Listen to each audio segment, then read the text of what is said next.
Norte Errante Ediciones presenta Voces Literarias.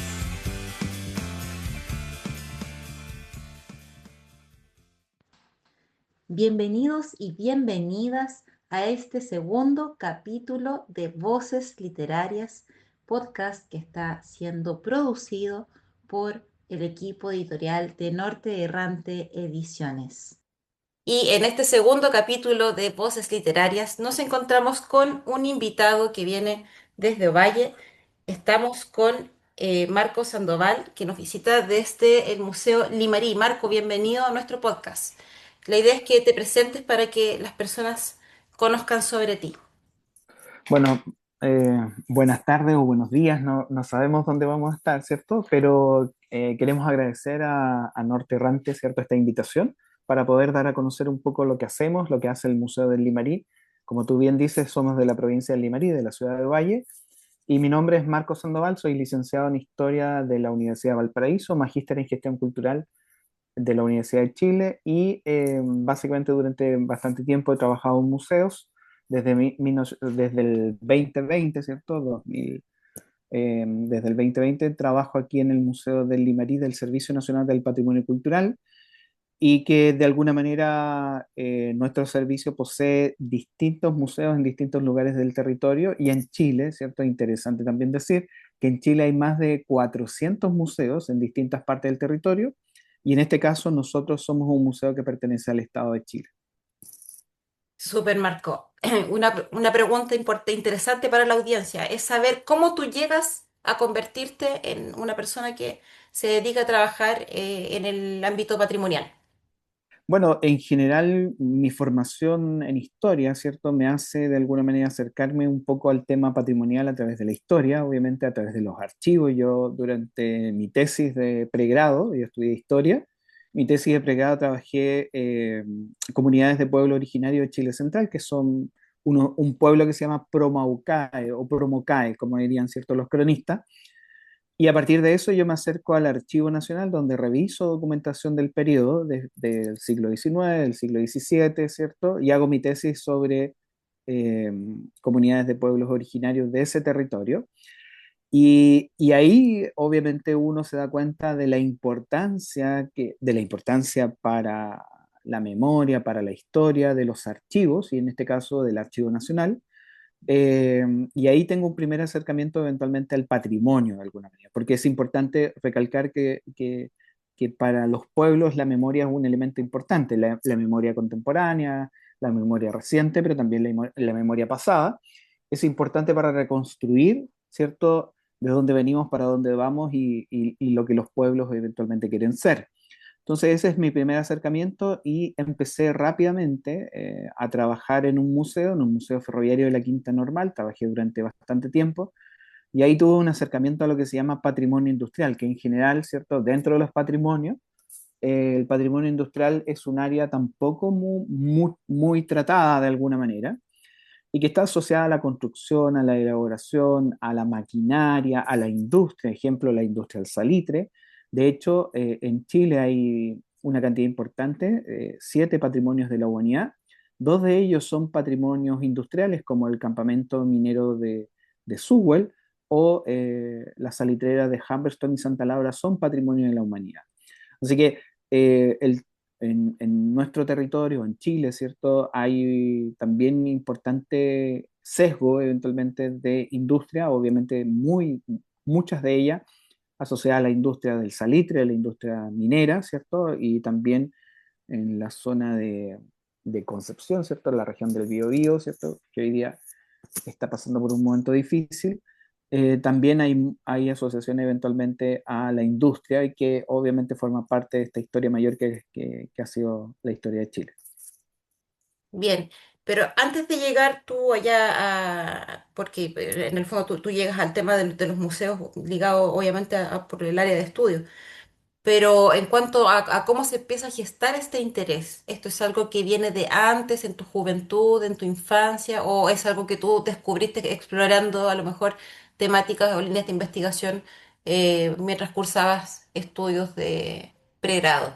Claro, Yo creo que uno tiene interés por la historia, quizás la historia, la sociología, ¿cierto? Desde niño, de alguna manera. Siempre leí el diario, que mi papá siempre llevaba el diario, entonces el diario es un elemento importante de mi época. A lo mejor muchos de los que nos están escuchando, obviamente, son mucho más jóvenes que yo tengo más de 50 años, pero el diario, la información mucho y la radio, por supuesto, la radio era un elemento importante y los diarios, los periódicos y las revistas eran un elemento importante de conformación y quizá ese tiene que ver y también conversar muchas veces, tuve la oportunidad de conversar muchas veces con personas mayores y las personas mayores siempre te contaban su experiencia, su mirada de las cosas, la historia reciente, la historia vivida, ¿cierto?, de Chile, de sus procesos, de su trabajo.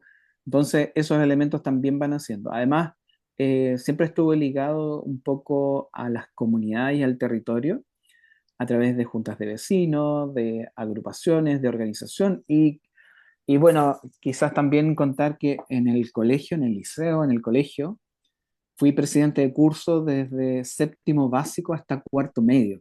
Así que tengo una vocación de alguna manera de, no sé si llamarlo servicio público, pero sí eventualmente de poder colaborar eventualmente con mis compañeros. Fui presidente de curso, salvo en tercero medio que fui vicepresidente del centro alumno y vicepresidente de curso, así que estuve siempre ligado y en la universidad también, estuve ligado eventualmente a ser representante de los estudiantes durante harto tiempo, así que siempre trabajé y posteriormente en los barrios donde he vivido, en mi barrio, ¿cierto? Barrio Independencia, en Santiago, porque yo originalmente soy de Santiago, también participé en su minuto también como para resaltar eventualmente un barrio que también está ligado a, a artesanos, que se llama Artesanos Unión, que son artesanos eventualmente y son obreros que empiezan lo que se llama la autoconstrucción en Chile, que tiene que ver con realizar eventualmente autoconstrucción para las primeras viviendas obreras en el sector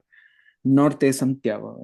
Es un barrio que debe estar cumpliendo 100 años de historia, así que también y después, bueno, también hice clases, así que y los ramos que hice fueron de patrimonio en el Instituto Profesional Los Leones, trabajé en el área de patrimonio y visitamos y trabajamos el tema de Valparaíso durante mucho tiempo, también en el Día de los Patrimonios, tuvimos voluntarios durante mucho tiempo también, así que siempre estuve ligado de alguna manera, estaba ligado al patrimonio y el trabajo con las comunidades y también el trabajo con estudiantes. Que de alguna manera obviamente ellos van construyendo, pero uno aporta de alguna manera un pequeño granito de arena para que puedan, ¿cierto?, contextualizar, entender, comprender cómo se habita el territorio y cómo han sido el devenir un poco de la historia. En el caso puntual del Museo del Limarí, yo postulé a través de empleos públicos, así que si alguien nos está escuchando, siempre aparecen concursos en empleo público, si alguien tiene un interés eventualmente en alguna área de esto, de los museos, de los archivos, y postulé, fui avanzando y quedé en el Limarí y me vine al Limarí porque ya lo conocía, porque además también me interesaba, estuve durante algún tiempo en el territorio de Estado, tenemos un proyecto que se llama Patrimonio Ferroviario Chileno, hay una página web que se llama Patrimonio Ferroviario Chileno, que da cuenta un poco de los patrimonios ligados al tema del ferrocarril en Chile y tuvimos la oportunidad de visitar la región de Coquimbo durante muchas veces, ¿cierto? E hicimos los recorridos por el interior, donde iba antiguamente la línea del tren, porque posteriormente fue por la costa en la década del 40 y obviamente hoy día ya no hay tren entre La Calera e Iquique, pero también estuve visitando el territorio antes y también participamos con Eduardo Guzmán, o sea, Eduardo Pizarro, perdón, en un documental que se llama Estación y Maestranza de Ovalle, que da cuenta un poco también del desarrollo del ferrocarril y de la importancia que tuvo en la ciudad de Ovalle la instalación de una maestranza y obviamente la estación de ferrocarriles, pero sobre todo la instalación de una maestranza para la red norte desde la Calera hasta Pueblo Hundido, Diego Almagro hoy día, en lo que se llaman obreros calificados o lo que se llama de alguna manera en estos sujetos que se formaron por la empresa de ferrocarriles del Estado. De hecho, durante mucho tiempo ellos le llamaron a Ferrocarriles del Estado la madre empresa, ¿no? Así que Ujú. también hemos estado ligados de alguna manera a distintos temas, a distintas temáticas un poco del territorio. Y hoy día, desde el Museo del Limarí, que también está ubicado en una antigua estación de ferrocarriles, que también es una cosa interesante, porque se reconstruye o se ocupa el espacio, ¿cierto? Y se le da una nueva vida a un edificio muy noble, muy bonito, eh, que se trata de recuperar y se trata de mantener lo mejor posible, eh, junto con la Municipalidad de Ovalle y obviamente el Servicio Nacional del Patrimonio Cultural. Súper. Marcos, vamos a una pequeña pausa y retornamos. Bueno, hay varias cosas que me quedaron ahí dando vuelta de todo lo que tú mencionaste para que te prepares para el bloque siguiente. Lo que mencionaste sobre habitar el territorio, patrimonio. Esos conceptos yo creo que es lo que vamos a retomar de regreso. Así es que vamos a una pausa y seguimos conversando con Marcos Sandoval. Escuchamos Aire del Sur de Sergio Contreras.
Retornamos de la pausa para seguir conversando con Marco Sandoval, director del Museo Limarí. Marco, hay varias cosas, como te decía adelante, que habías mencionado. De pronto, la audiencia es un poco ignorante en estas materias. ¿Qué significa habitar el territorio? ¿Qué significa el patrimonio? ¿Por qué los museos son tan importantes en relación a estos conceptos? Claro, para nosotros hoy día, bueno, el museo se ubica en la provincia de Limarí, es un museo que tiene una historia de, podríamos decir, eh, bueno, el tiempo es bien relativo, ¿ah? Eh, Muchas veces nuestro tiempo está calculado con el tiempo que vive una persona, 60 años, 70 años, 80 años, ¿cierto? Hasta más de 100 años incluso, ¿no? Pero habitar el territorio es cómo uno, ¿cierto?, se adapta al territorio y lo va transformando. El ser humano siempre ha transformado el territorio que habita, ¿cierto?, en mayor o menor medida, para bien o para mal, ¿cierto? No estoy haciendo juicio de valor.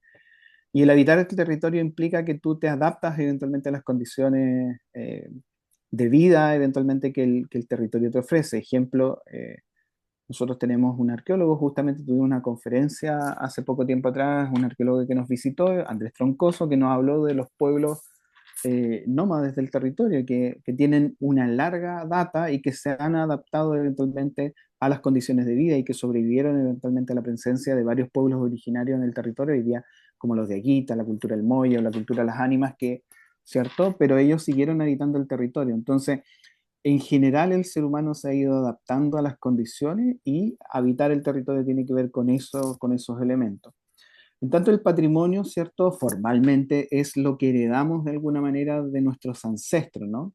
Y por eso es importante. A veces no todo lo patrimoniabilizable, ¿cierto? O todo el patrimonio nos puede agradar necesariamente, pero el patrimonio nos permite mirar el pasado, entenderlo, comprenderlo, contextualizarlo y quizás muchas veces no repetir los errores del pasado. Eh, Puede que, ejemplo, ¿cierto? La industria, que hablamos un poco de la industria, muchas veces industria contaminante, e industria eventualmente que produjo despojos, etcétera, pero también nos permite entender cómo se habitaba ese territorio, cómo se organizaron las primeras organizaciones obreras tienen que ver con el salitre, y Quique, ejemplo, ¿cierto? En ese sentido, los ferroviarios en 1906 ¿cómo se llama? En Antofagasta, que también hay movimientos sociales, y también cómo los distintos movimientos se van haciendo presencia, o también, como decíamos, de los mismos ferroviarios, que en este caso, ¿cierto?, crearon organizaciones obreras que permitieron, ¿cierto?, generar periódicos, libros, textos, cultura, y se autoeducaron. En tanto, el museo como tal, el museo nace, ¿cierto?, en 1963, que es es un año de nacimiento del museo. Ahí estamos buscando la fecha exacta, ¿cierto? Formalmente el 17 de septiembre, pero aparece en los textos y en los diarios de la época el 18 de septiembre, así que como bien patriotas parece que fueron quienes fundaron el Museo del Limarí. Y el museo nace a raíz de los hallazgos encontrados en el Estadio Fiscal de Ovalle, hoy día Estadio de Guita. En 1962 se estaba colocando la malla olímpica del estadio, y a partir de ese proceso, los trabajadores encontraron, a partir de la instalación de esa malla, encontraron restos arqueológicos. Y en esa época, ¿cierto? No estoy diciendo que esto sea bueno o malo, si es que lo podemos colocar de esa manera, solo estoy contando el hecho. Ujú. Eh, Obviamente, los trabajadores le llamó la atención, la empresa que estaba a cargo paralizó las obras y llamó un poco a las autoridades de la época, al gobernador de la época, al alcalde de la época, y ellos, ¿cierto? Más otras personas amantes, obviamente, de la arqueología, porque en esa época hay que también contar que no existía la carrera de arqueología como tal, eso se forma en Chile en el año 64 y 66, por tanto en esa época habían encuentros y reuniones de sociedades arqueológicas. De hecho, La Serena ya contaba en 1963 con 20 años de historia de la Sociedad Arqueológica de La Serena, y el Museo de La Serena ya tenía 20 años de vida. Y en Ujú. 1962, cuando se encuentran estos, se crean dos cosas. Uno, la Sociedad Arqueológica de Ovalle, que son aficionados, ¿cierto? O autodidacta, podríamos decir, de la arqueología, y que se dan a la tarea de rescatar estos objetos.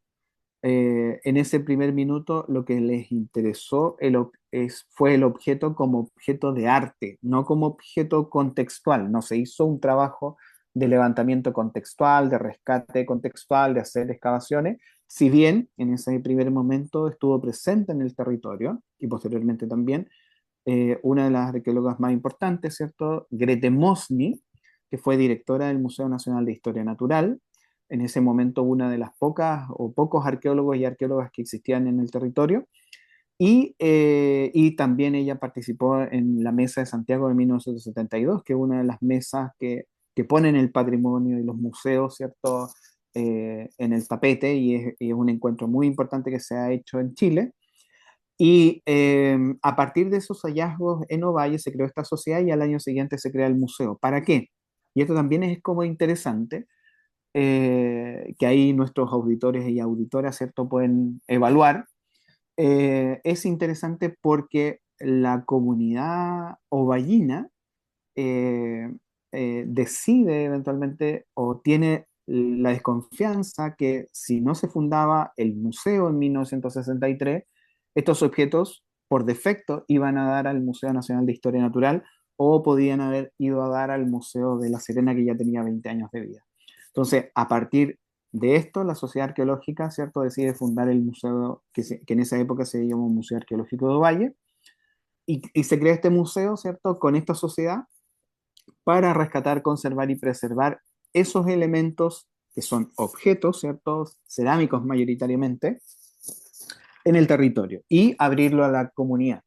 Y además se pensaba en esa época, por los medios de comunicación, a través del diario La Provincia mayoritariamente, se pensaba que este contenido y esta información, reconstruir ese pasado, iba a permitir, ¿cierto?, mejorar el acervo cultural de la población que habitaba este territorio. Y bueno, esa sociedad crea este museo. Bueno, hay dos sujetos interesantes. Uno, Guillermo Durruti, que es un médico del territorio, quien finalmente terminará donando una colección, su colección al Museo del Limarí. Y hay otro sujeto importante, don Julio Brusein Campino, Ujú. que se hace cargo del museo. Y ellos, ¿cierto? Esta sociedad, con sus propios recursos, con apoyo de la municipalidad, con apoyo de la gobernación, pero finalmente con los recursos de esta sociedad, que son escasos, por supuesto, crean este museo atendiendo de alguna manera al final de este periodo de los 70, entre el 74 y 78, en las tardes, atendían después del horario de oficina, por decirlo, de las 6 hasta las 21 horas, y se atendía al público, o eventualmente en horarios más temprano, pero era una actividad ad honorem, donde ellos obviamente trataban de mantener esto hasta que entre el 74 y 78 se decide traspasarlo al Estado a través de lo que se conoció eh, como Dirección de Bibliotecas, Archivos y Museos, que tenía a cargo las bibliotecas, los museos y los archivos que pertenecían al Estado, y esta es una institución que fue fundada en 1929. Así que esta institución se allanó eventualmente a recibir. En 1978 se hace este traspaso, porque ya don Julio Brusein estaba físicamente bastante mayor ya, y en 1978 se nombra el primer director, eh, don, don Rodrigo Iribarren, que hasta hoy día dirige el Museo Histórico en La Serena, Ujú. y él se hace cargo de este primer museo. Y en 1980, ¿cierto? Se contratan 3 personas más y el museo empieza a crecer y ya tiene como una calidad mucho mayor, y la ex Divan, ¿cierto? Que hoy día es Servicio Nacional del Patrimonio Sí. Cultural, se hace cargo hasta desarrollar un trabajo permanente de rescate, una nueva museografía, y rotó por distintos puntos de la ciudad de Ovalle, pero siempre se destacó la calidad y el tipo de colección que el museo mantenía, hasta que en 1995 el museo se traslada a la ex estación de Ovalle. Se restaura la estación, se crea la biblioteca municipal y el museo, y la ex estación se vuelve a bautizar con el nombre de Centro Cultural Guillermo Durruti, en honor un poco al médico que había, cierto, trabajado el rescate eventualmente de algunas piezas importantes para la colección. Y a partir de 1996 el museo es reinaugurado, y desde 1996 hasta hoy día el museo funciona en la ex estación de ferrocarriles de Ovalle.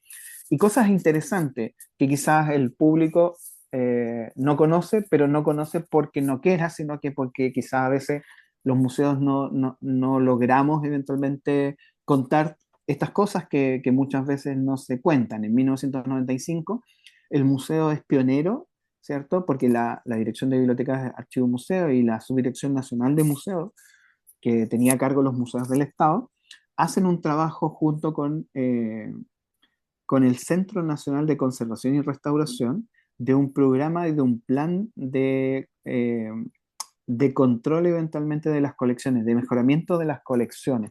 Se hace un catastro, se hace un inventario y se establece un sistema piloto que se llama eh, Surdoc hoy día, ¿cierto? Que permite eventualmente que gran parte de la colección, y no solamente de nuestro museo, sino de varios museos, se llama Surdoc, que las colecciones de los museos estén disponibles a través de la web, y se haga un inventario y un manejo de colecciones.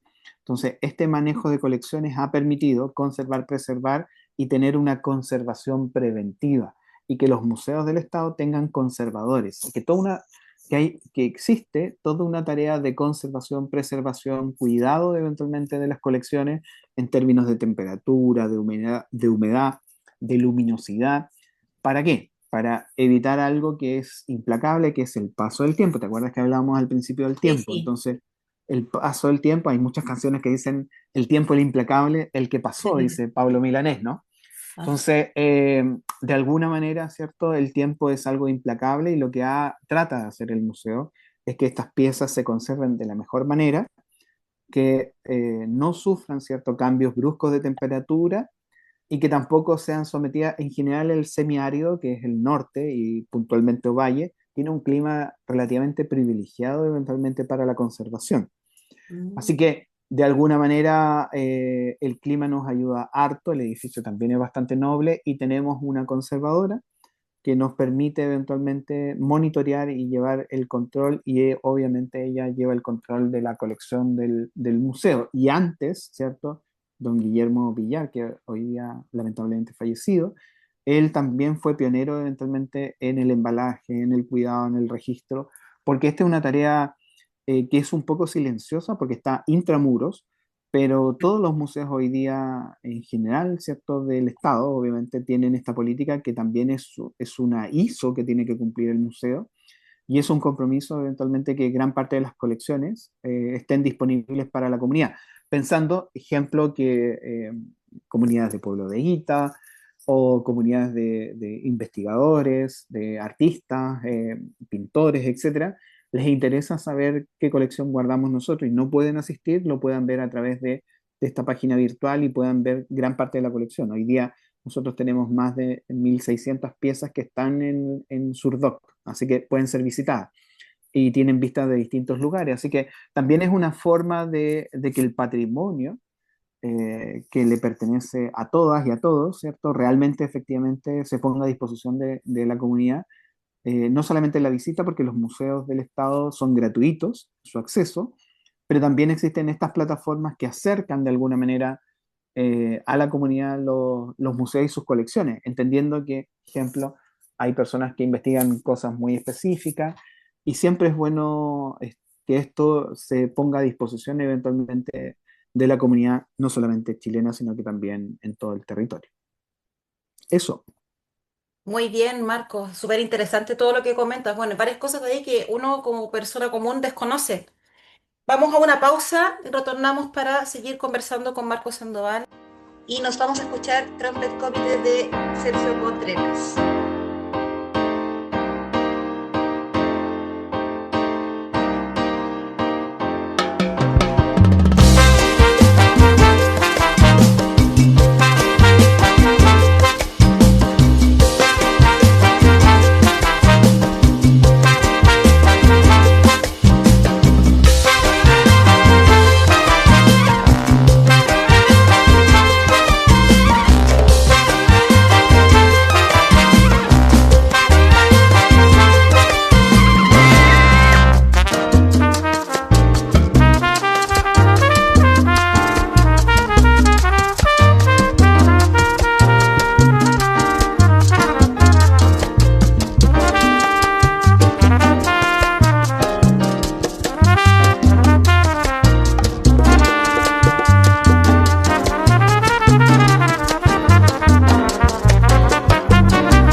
Y retornamos para este último bloque de conversación enriquecedora junto a Marco Sandoval. Una conversación que ha estado bien intensa en cuanto a información. Realmente hay muchas cosas que yo desconocía personalmente con respecto al tema de cómo se articula un museo. Y dentro de todo lo que conversabas, Marco, hay una cosa que me quedó ahí dando vuelta. Entiendo de que todo lo que tú mencionas nos demuestra, nos confirma a nosotros como ciudadanos de que efectivamente los museos tienen un valor muy importante en la conformación de una ciudad, en cómo una ciudad dialoga con su identidad, con su historia, y que por lo tanto el valor de la memoria es lo que finalmente eh, determina o influencia el que las personas en un presente puedan construir esa identidad. ¿Eso es algo que se cumple realmente o solamente es una idea que queda en un pensamiento, digamos, filosófico? ¿Cómo lo En ves tú? el caso, o sea, yo lo veo, o sea, sin lugar a dudas que los museos son muy importantes para reconstruir la historia y la memoria y es importante visitar los museos y aprovechar, ejemplo, viene el Día de los Patrimonios de verano, pero vienen también durante todo el año. La posibilidad de visitar los museos, y sobre todo los museos, son importantes para esa memoria colectiva, individual, social, política, militar, religiosa. Hay museos de todos los tipos en Chile. eh, Así que museos malacológicos, de conchas, etcétera. Entonces, hay museos y que permite reconstruir una parte de la historia, ¿no? Una parte de un proceso, de una historia en temas ambientales, en temas sociales. Entonces, yo diría que sí lo cumplen en la medida en que a ti te hagan sentido. Ejemplo, durante mucho tiempo en la Quinta Normal hubo un museo infantil y uno decía, ¿y qué es un museo infantil? Era un mini museo de ciencia que de alguna manera despertaba el interés, la curiosidad científica en niñas y en niños. O sea, qué importante eventualmente en que los niños tengan esa posibilidad de asombrarse eventualmente de la ciencia, ¿no? Porque muchas veces la ciencia parece como muy dura, muy rígida, a que muchas veces no lo entendemos, pero visitar un museo te permite eventualmente entender de manera simple o de manera didáctica o experimentando eventualmente la importancia que tiene que ver la energía, eh, ¿cómo se llama? La ciencia, la astronomía, etcétera. Y eso hoy día lo cumple el Museo de Ciencia de la Quinta Normal, pero también el MIM puede ser, ¿cierto? Y en Sí, regiones sí. también hay que buscar opciones. De hecho, han venido a la región, estuvo el Museo de la Cotidianidad que desarrolló la Universidad de La Serena, ¿cierto? Que de alguna manera también buscaba, o sea, de lo común, todos los días, y esto es importante quizás decirlo, que todos los días aplicamos ciencia en todo lo que hacemos. Usamos máquinas simples para abrir una puerta, para cepillarnos los dientes. Entonces, todos esos elementos siempre están presentes en el día a día. Y que quizás Exacto. no reparamos en eso, pero todo lo que hacemos tiene que ver con esto. Y también es importante en el tema de la memoria que muchas veces visitar un museo sobre todo yo pienso en los niños y niñas, ¿no?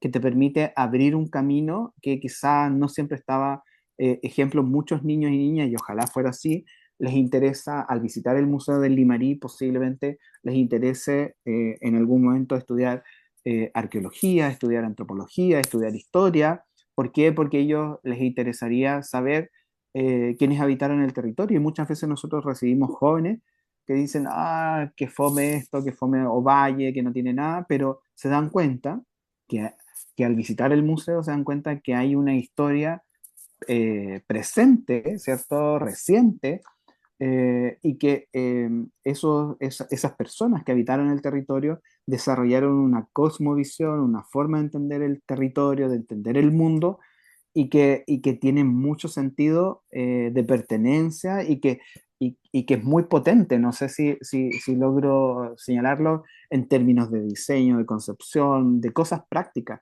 También hay un tema ahí importante. Entonces los museos cumplen una labor muy importante en poder despertar, ¿cierto?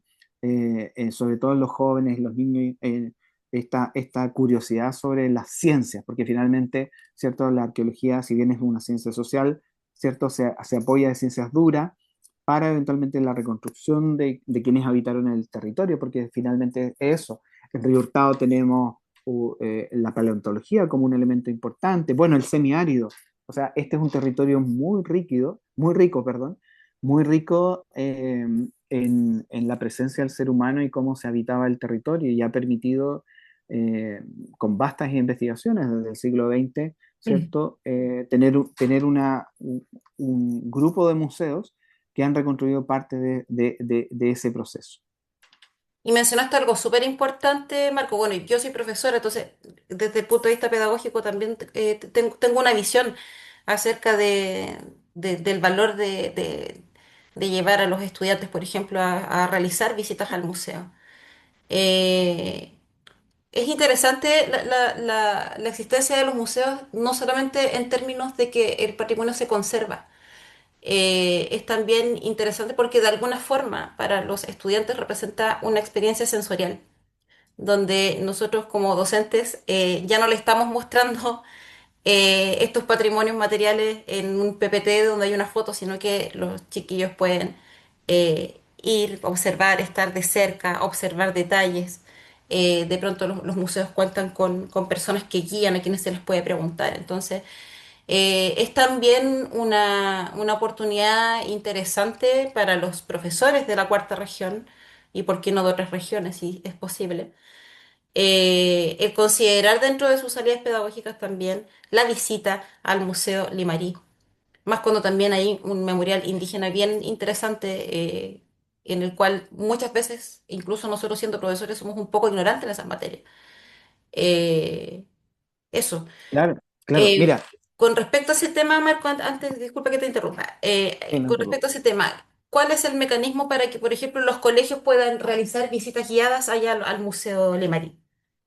Claro, solo tomar lo último que tú dices, efectivamente yo creo que visitar un museo y sobre todo con visitas mediadas, siempre nos pueden estar escuchando los profesores y profesoras en este minuto, es importante que visitar el museo es una forma que puede ser individual, pero también es colectiva y cuando sea colectiva idealmente que pudiese ser eh, mediada eventualmente por funcionarios del museo porque les va a entregar una visión, no toda por supuesto, porque es una construcción que también se hace con los estudiantes, como tú decías, ¿no? Y para poder visitar el museo, hay una página web del Museo del Limarí, ¿cierto? museodellimarí.cl. Tenemos la descarga de algunas guías educativas para educación básica, ¿cierto? Primer ciclo. Tenemos material de investigadores e investigadoras que han desarrollado la colección. Y dentro también de la página web hay un lugar donde dice visitas mediadas o visitas guiadas. Y ahí hay una lista de opciones de la visita donde se puede agendar una visita para este año 2026 y pueden pedirla y esa visita puede durar desde media hora en adelante, más un taller si es que eventualmente coincide. Así que es una opción que complementa eventualmente, que complementa la educación formal que se da en el aula, ¿cierto? Y esto es un complemento a la educación formal y permite eventualmente armar este rompecabezas. ¿Te acuerdas que hablábamos un poco de los rompecabezas? Esto arma una parte de ese rompecabezas porque también es importante también que los estudiantes puedan tener una postura, una visión con respecto eventualmente al poblamiento americano, al habitar, a la cultura de Guita, la cultura inca, ¿cierto? Ver un poco los procesos y nosotros puntualmente hoy día vemos lo que se conoce, ¿cierto? Como eh, lo que nosotros como conocemos como periodo agroalfarero. Eso es el periodo que tratamos, si bien en la muestra hay una línea de tiempo mucho más amplia, pero en general lo que nosotros vemos es el periodo agroalfarero que tiene que ver con estos grupos que se van asentando en el territorio y que van generando su propio alfarería o cerámica, ¿no?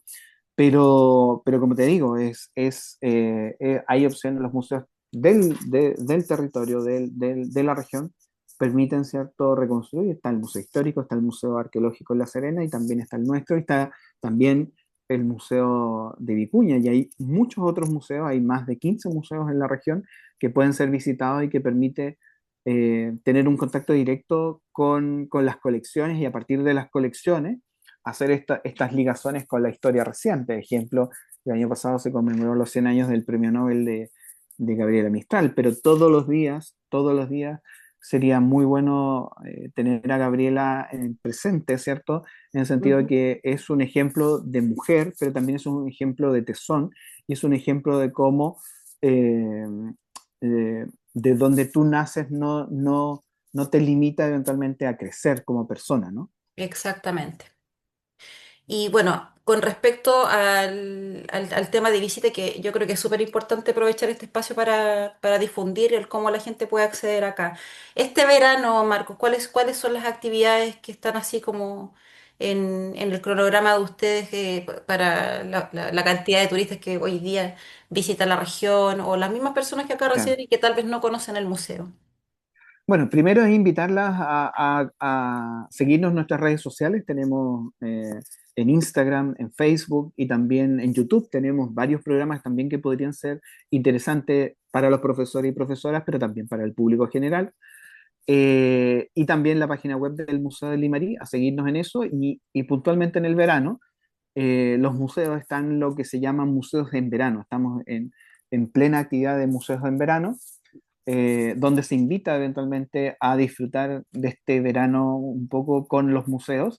Y puntualmente el 31 de enero, que es un día sábado, varios museos, ¿cierto?, en la región y en el país, por supuesto, por primera vez se va a realizar lo que se conoce como museos o Día del Patrimonio en verano, perdón, Día del Patrimonio en verano, y van a desarrollar distintas actividades. Puntualmente nosotros vamos a tener distintas actividades en la mañana, posiblemente también en colaboración con la Biblioteca Víctor Domingo Silva aquí en la ciudad de Ovalle. Y en la tarde vamos a tener música en vivo, ¿cierto? Con grupos locales para de alguna manera fomentar el uso del espacio público, que la gente, ¿cierto?, ocupe los espacios públicos. Y porque el tiempo es oro, ya hemos llegado al fin de este segundo capítulo de Voces Literarias. Agradecer a Marco por su participación, dejar a todos cordialmente invitados a concurrir a las diversas actividades que tiene el Museo del Ibarí y también invitarlos, invitarlas a compartir, a escucharnos y por sobre todo a participar también como entrevistado o entrevistada en este hermoso espacio que es Voces Literarias, un espacio de colaboración que tiene como único propósito el difundir el quehacer de todos quienes nos dedicamos a la cultura. Nos vemos en el próximo capítulo. Que tengan una bendecida semana.